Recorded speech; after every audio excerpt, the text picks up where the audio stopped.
salvo, e amaldiçoado, pela razão. Ao longo da história, a busca pela consciência tem sido irregular e perigosa ao mesmo tempo. Ser humano implica uma cultura de não violência no budismo e no cristianismo primitivo, mas também abrange culturas guerreiras como a dos mongóis e dos vikings. Muitos traços que tomamos como certos, como o amor romântico, não existiam em diversas sociedades primitivas na bacia mediterrânea, inclusive a dos gregos e dos egípcios. O cavalheirismo com as mulheres era desconhecido fora dos círculos nobres até o surgimento do cavalheirismo cortês na Idade Média. As crianças, em geral, não eram consideradas como exemplos de inocência na doutrina cristã medieval, o pecado vinha no nascimento, e sob a lei comum inglesa um filho era tratado como propriedade do pai, ou um bem. A própria dignidade humana era traída pela prática da escravidão. O que essa história sombria indica, se procurar por um denominador comum, é que a humanidade conheceu a si mesma em fragmentos, que se acumularam em histórias compartilhadas construídas ao longo do tempo. Por exemplo, o primeiro relato sobre a vida do Buda, que viveu no século VI a.C., só foi escrito 400 anos depois de sua morte, e foi muito breve, sendo incluído em um relato sobre 25 Budas que precederam o Buda Gautama. A primeira biografia verdadeira foi um poema épico, datado do século II d.C., escrito por um monge chamado Asvagosa, com o título Buddhacarita, Sus Atos de Buda. Compreensivelmente, mitos e milagres são intercalados com fatos que podem ser relatos confiáveis, o importante era extrair de muitos fragmentos uma vida santificada propícia para culto e veneração. Do mesmo modo, o Novo Testamento vem de várias fontes principalmente, acredita-se, de várias igrejas primitivas espalhadas pelo Império Romano, e existem diferenças muito grandes entre os 4 apóstolos. Todas as histórias que acabaram entrelaçadas na civilização foram criadas coletivamente, mesmo quando a tradição lhes atribui um único autor como Homero ou o autor de um evangelho. Os textos originais sempre passam por alterações posteriores. Algumas histórias tornam-se inspiradoras. Outras passam a fazer parte da identidade de um povo ou de seu modo de cultuar. Na direção contrária dos efeitos positivos, todas as histórias têm limitado gravemente nosso potencial infinito. A meta-realidade não tem história porque está fora do tempo e, portanto, fora da história. Ao contrário da mente, que deixa um rastro de eventos atrás de si que os historiadores podem estudar, a consciência não tem começo nem fim. No presente, a história dominante, em termos coletivos, é científica, e um aspecto da mente está recebendo os créditos pelo avanço da evolução humana, do pensamento racional. Se hoje lamentamos a dificuldade dos nossos ancestrais de superar as superstições e os mitos, o futuro pode ter pena de nós por glorificarmos o pensamento racional e negligenciarmos a mente como um todo.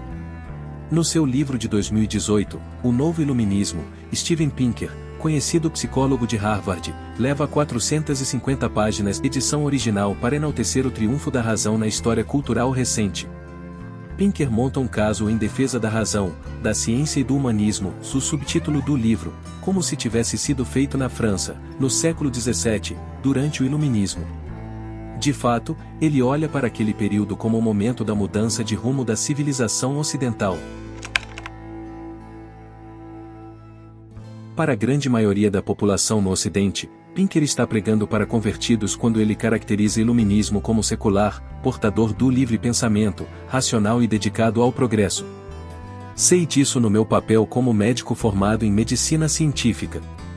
A racionalidade tem alguns triunfos maiores, e o surgimento da medicina moderna foi parte de uma campanha mais ampla para apagar o flagelo da superstição.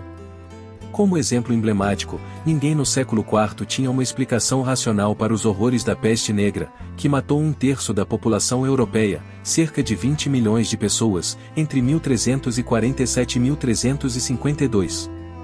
Espalharam-se explicações sobrenaturais e houve uma onda de perseguição a judeus e bruxas. 3 séculos depois, você imaginaria que a sociedade teria aprendido a lição e percebido o quanto tinha sido supersticiosa. Não foi isso que aconteceu. Quando William Harvey, no século XVII, confirmou cientificamente que o coração bombeava sangue para todas as partes do corpo, e de volta, muitos ainda acreditavam em bruxas. Estima-se que mais mulheres foram executadas sob essa acusação no século seguinte ao da morte de Shakespeare, em 1616, do que no século anterior. O próprio Harvey visitou mulheres suspeitas de bruxaria e tornou-se um importante cético oponente desse pensamento supersticioso. Em uma de suas visitas, ele pegou um sapo, que uma mulher pensava que era um parente enviado pelo diabo, e dissecou-o diante dos olhos dela para provar que não existia nada de sobrenatural no animal. Pinker louva o surgimento da razão iluminada com fervor e confiança. O que é o iluminismo?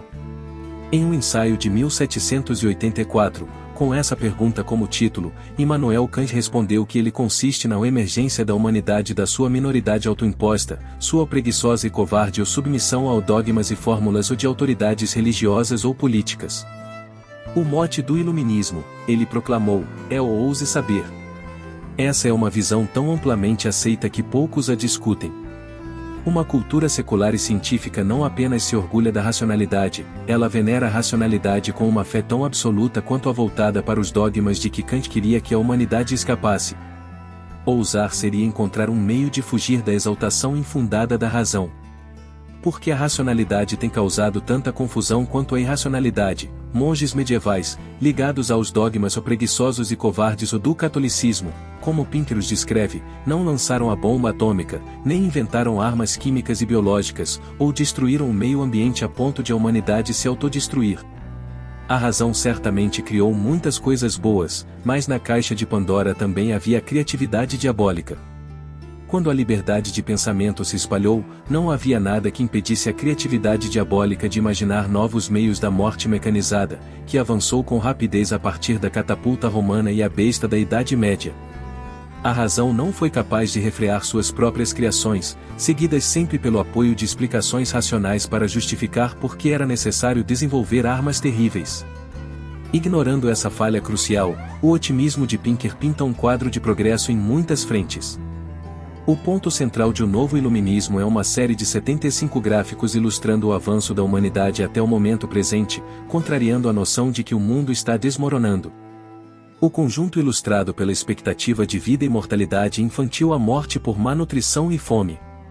Do produto mundial bruto e a distribuição de renda global a gráficos cobre tudo, do teor das notícias que as pessoas leem, tempo de lazer dos americanos e o custo de viagens de avião. É um resumo impressionante do que a racionalidade e o progresso alcançaram. Mas a visão de Pinker deixa a consciência para o fim do jogo. A palavra mal está presente no livro, e as referências principais, começando na página 425 do original, são céticas e desapontadoras.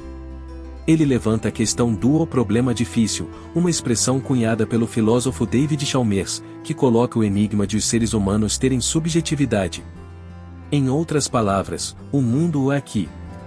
Fiel à sua fé na razão, na lógica e na ciência, Pinker diz que o que se passa no domínio subjetivo, e isto é, pensamentos, sensações, imagens e emoções, juntamente com o comportamento que exibimos baseado nos eventos subjetivos, são evidentes adaptações darwinianas. Com os avanços na psicologia evolucionária, cada vez mais nossas experiências conscientes são explicadas dessa forma, incluindo nossas obsessões intelectuais, emoções morais e reações estéticas. Em outras palavras, a mente pode ser explicada logicamente ou ser ignorada pelo mesmo impulso darwiniano que moldou todas as criaturas vivas. A sobrevivência do mais apto, a possibilidade de que o Homo sapiens é uma espécie baseada na consciência não é mencionada, e pode-se imaginar Pinker dispensando-a com uma gargalhada. Ele não é alguém que eu queira destacar para fazer uma crítica especial. A argumentação de Pinker faz parte de uma tendência maior na ciência, mas dizer que a humanidade sente a diferença entre certo e errado. Uma emoção moral, anseia pela verdade. Uma obsessão intelectual, e ama a beleza. Uma reação estética, porque essas coisas eram características de sobrevivência, é um erro grave.